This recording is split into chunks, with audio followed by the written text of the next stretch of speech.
Kamu dulu bandel ya? Kamu dulu begini? Oh iya, inilah aku sekarang. Dulu.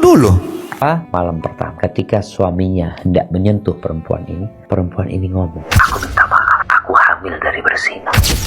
Islam tidak pernah membahas masa lalu seseorang. Yang penting adalah keimanannya hari ini. Kamu dulu bandel ya? Kamu dulu begini? Oh iya, inilah aku sekarang. Dulu. Umar bin Khattab itu pemabuk. Dalam sejarah beliau sendiri pernah mengatakan sebelum masuk Islam, aku tidak pernah meninggalkan satu hari pun kecuali meneguk khamr. Di masa jahiliyah, tiap hari keluar hanya untuk menyiksa umat Islam. Islam sampai unta bisa masuk ke lubangnya jarum. Begitu keyakinan orang Islam di Mekah pada saat itu. Sulit sekali, nggak mungkin. Tapi hidayah datang, masuk Islamlah Umar. Pertanyaan, apakah setelah semua kebencian itu dan masuk Islam, kemudian Islam pernah membahas masa lalu Umar? Nggak. Bahkan para sahabat mengatakan kami mulia semenjak masuk Islamnya Umar. Umar dengan ikhlasnya radhiyallahu anhu, dengan Islam, dengan keimanannya, Allah muliakan. Allah jadikan sebagai mertua Nabi, sebagai sahabat Nabi. Penyebab banyaknya ayat-ayat Quran turun karena Umar. Nabi SAW mimpi Umar memiliki baju yang sangat panjang. Ditanya oleh para sahabat, apa takwilnya Rasulullah? Kata Nabi SAW, ilmu. Nabi SAW waktu Mi'raj ke langit diperlihatkan istana berlian yang berongga, ada perempuan lagi di situ, lalu bertanya, ini istana siapa? Kata Jibril AS, istananya Umar bin Khattab. Dulu benci sekali Islam ini, tapi Islam subhanallah tidak pernah melihat masa lalu orang.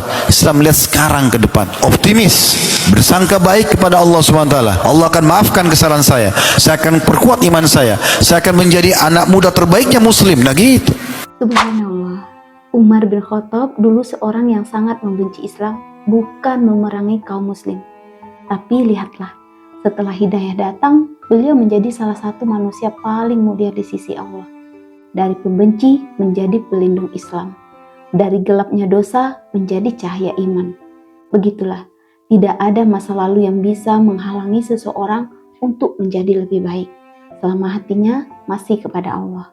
Pernah ada seorang perempuan dinikahin oleh laki-laki. Sudah pesta pernikahan apa? Malam pertama ketika suaminya hendak menyentuh perempuan ini ngomong, "Aku minta maaf, aku hamil dari berzina.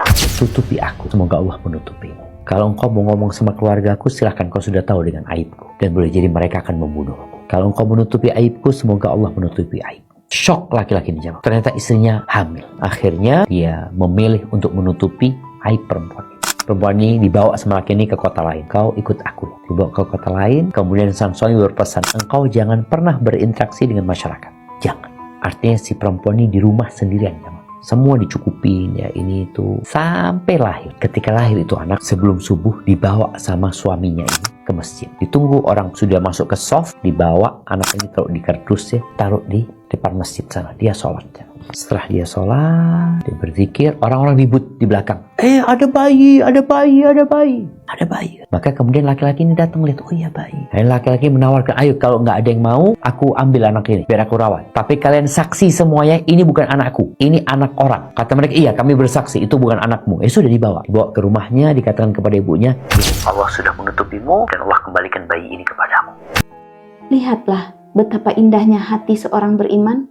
Ia tidak pernah mengumbar aib orang lain, justru menutup demi ridho Allah. Karena ia tahu, hari ini mungkin dia yang diuji, besok kita bisa jadi. Maka jangan pernah menghakimi masa lalu seseorang, karena bisa jadi ia lebih dekat dengan Allah daripada kita.